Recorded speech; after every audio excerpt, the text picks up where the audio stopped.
Welcome back to the channel. Don't forget to like, share, and subscribe my channel.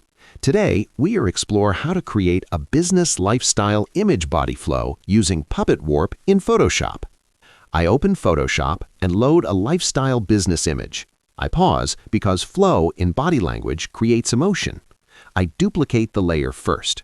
I convert it into a smart object to stay safe. I go to Edit and activate Puppet Warp.